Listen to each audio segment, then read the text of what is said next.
Assalamualaikum warahmatullahi wabarakatuh. Selamat pagi murid-murid Bapak yang Bapak cintai dan sayangi. Alhamdulillah kita berjumpa kembali pada pagi hari ini. Mudah-mudahan Allah selalu memberikan kesehatan, kebahagiaan, keselamatan fid dunya wal akhirah untuk kita semua. Amin amin ya rabbal alamin. Mudah-mudahan kita sehat selalu. Yang sakit semoga Allah angkat penyakitnya. Semoga yang sehat semakin sehat. Semoga Allah selalu memberikan kelancaran urusan kita, membantu untuk menyelesaikan urusan kita, memberikan kemurahan rezeki, kebahagiaan, keselamatan. Amin ya rabbal alamin. Baik murid Bapak, kita lanjutkan di tugas materi hari ini. Kita buka halaman 67. Di 67 ini kita sekarang akan belajar syarat dan rukun puasa ya. Syarat dan rukun puasa. Oke. Kita mulai dari syarat sah puasa ya. Kita buka 67. Syarat sah puasa itu apa, Pak? Jika kalian berada di ini ya, di 4 poin ini, maka puasa kalian itu akan sah gitu ya. Puasa kalian akan sah. Oke, perhatikan apa saja. Yang pertama Islam ya. Jika kalian seorang Islam, maka puasa kalian akan sah ya. Karena selain orang Islam tidak boleh berpuasa, Pak. Akan tetapi mereka berpuasa, Pak. Itu mah terserah mereka ya. Yang penting mereka itu tidak akan syah puasanya ya. Orang India berpuasa, Pak. Orang Kristen berpuasa, ya udah biarin mereka aja. Mereka hanya mendapatkan lapar dan dahaga ya. Mereka akan sia-sia karena mereka itu bukan orang Islam. Yang sah puasanya, yang akan diterima puasanya hanya orang Islam ya. Oke, yang kedua itu mumayyiz. Apa mumayyiz? Mumayyiz itu dapat membedakan yang baik dan yang buruk ya. Nih, kalau sudah kalian Pak tahu ya puasa itu baik, maka kalian harus berpuasa, maka syah puasa kalian. Kalau kalian belum tahu kalau puasa itu baik, maka kalian tidak sah puasanya, hanya sia-sia. Kemudian suci dari haid dan nifas ya.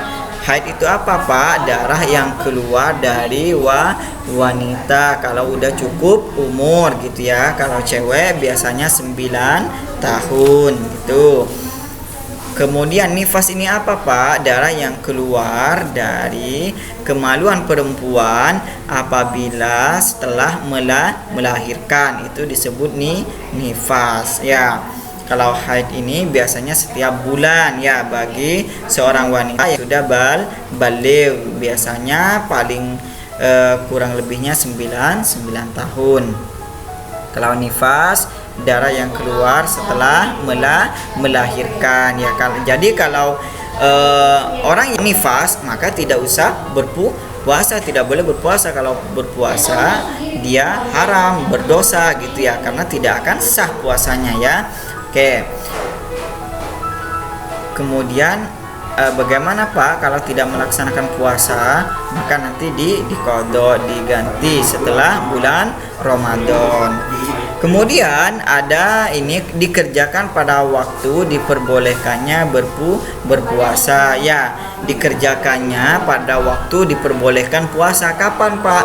Dari terbitnya fajar ya, fajar yang pertama sebelum subuh sampai terbenamnya matahari itu diperbolehkan. Kalau malam berpuasa, Pak, itu tidak akan syah karena bukan waktunya gitu ya.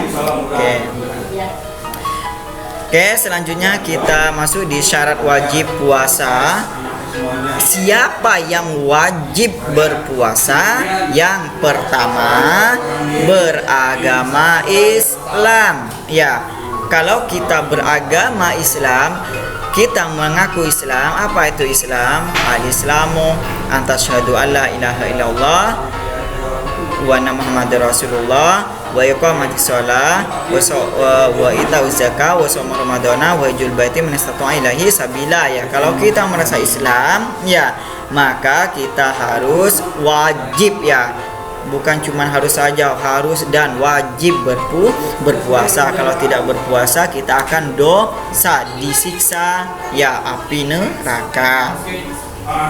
Kemudian siapa lagi yang wajib berpuasa? Berakal sehat. Bagi orang yang sehat, akalnya sehat, tidak gila, maka wajib berpuasa. Jika bulan Ramadan kalian melihat seseorang yang udah dewasa, ya, tidak berpuasa, merokok atau makan di warung, maka itu orang gila, gitu ya. Dia tidak sehat, tidak waras, gitu ya. Kayak kecuali sakit, gitu ya. Ini berbicara orang yang berakal sehat, gitu ya. Jadi orang yang berakal sehat itu wajib berpuasa. Kalau tidak berpuasa, udah gede, udah puasa, makan di warung, ngerokok, itu namanya orang gila, gitu ya. Oke. Selanjutnya yang ketiga itu baligh. Ya, baligh ini apa baligh itu, Pak? Kalau di sini cukup umur. Kalau di kitab Safinatun Najah itu disebutkan baligh itu ada 3 bagian. Bapak ngambil yang nomor 2 ini. Sudah mimpi keluar sperma atau mani bagi laki-laki, dan perempuan sudah berumur 9 tahun atau haid, gitu ya. Jadi baligh itu untuk orang yang laki-laki itu mimpi basah, gitu ya. Mimpi basah itu biasanya kalian itu SMP nanti kelas 1, ya. SMP kelas 1 itu 13 tahunan, ya, mimpi basah kan. Tetapi sekarang sudah kebalik, ya. Sudah matang sebelum waktunya, ya. Kelas 6 pun udah ada yang mimpi basah. Dari mana Bapak tahu? Bapak nanya, ya. Bapak kan sekarang udah jadi guru, udah terbuka, gitu ya. Jadi Bapak nanya kemarin ke murid Bapak yang kelas 6. Dia udah lulus SMP, cuma Bapak nanya, kamu mimpi basahnya kapan, gitu. Kemarin Pak pas kelas 6, gitu. Berarti kelas 6 itu udah masih umur 12 tahun udah mimpi basah, gitu ya. Jadi kalian kalau mimpi basah, meskipun kalian nanti umur 10 tahun atau umur 11 tahun, maka kalian wajib berpuasa, gitu ya, kalau sudah mimpi basah. Untuk yang cewek, kalau sudah haid keluar darah dari kemaluannya, kalian harus atau wajib berpuasa, ya. Sekarang Pak, kan saya itu masih umur 8 tahun, 9 tahun. Apakah saya itu wajib berpuasa? Sekarang itu kenapa kalian disuruh berpuasa oleh orang tua kalian? Karena itu diajarkan, ya, untuk mengajarkan kalian bersabar, ya, dan belajar berpuasa, ya, belajar tidak makan, gitu ya, agar nanti kalian terbiasa, gitu ya. Pahalanya pun kalian pasti didapat, ya, kalian dapat, kemudian orang tuanya pun juga akan dapat. Itu akan menjadi simpanan buat kalian, gitu ya. Alangkah baiknya kalian berpuasa mulai dari sekarang, gitu ya. Oke. Selanjutnya Pak, kuat dan mampu melaksanakan puasa. Kalau kalian kuat dan mampu, apa artinya Pak? Kalau sakit, ya, seumpama sakit parah, ya, sakit parah tidak bisa nahan haus, gitu ya, maka kalian tidak usah berpuasa, gitu ya. Nanti diqodho, ya, kalau udah sehat, ya. Ini bagi yang kuat saja, gitu ya.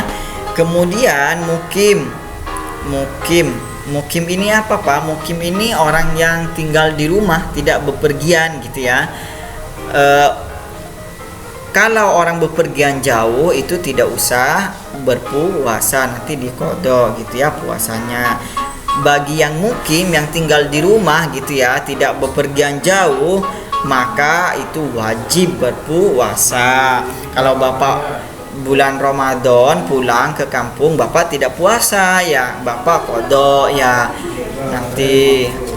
Karena apa? Karena Bapak musafir gitu ya, bukan mukim gitu, bapak orang yang bepergian jauh. Kemudian yang terakhir, suci dari haid dan nifas ya. Kalau kalian suci dari haid dan nifas bagi perempuan maka wajib berpuasa. Kalau sedang haid atau nifas maka tidak wajib berpuasa, akan tetapi nanti wajib diganti setelah bulan Ramadan, setelah haidnya habis, setelah nifasnya habis gitu ya. Oke. Seumpama ada seorang wanita itu berpuasa di tanggal 1 sampai tanggal 5, kemudian tanggal 6-nya itu keluar darah sampai tanggal 15 gitu ya. 10 hari, anggaplah 10 hari. Tanggal 6 sampai tanggal 15 itu kalian tidak wajib berpuasa. Silahkan makan ya bagi cewek. Kemudian tanggal 10-nya itu kalian mandi besar atau adus gitu ya. Setelah itu tanggal 16-nya sampai terakhir kalian harus berpuasa, dilanjutkan lagi gitu ya. Kemudian yang tidak puasa ini bagaimana Pak? Yang 10 hari nanti setelah Idul Fitri kalian berpuasa untuk mengqadha yang 10 ini, kalian cicil ya gitu ya kalau tidak berpuasa. Oke. Selanjutnya ada rukun puasa. Nanti kita belajar minggu depan rukun puasa ya. Oke, kalian bisa catat yang penting. Sebenarnya di sini sudah ada. Yang penting saja dicatat gitu ya. Oke, terima kasih atas perhatiannya. Wassalamualaikum warahmatullahi wabarakatuh.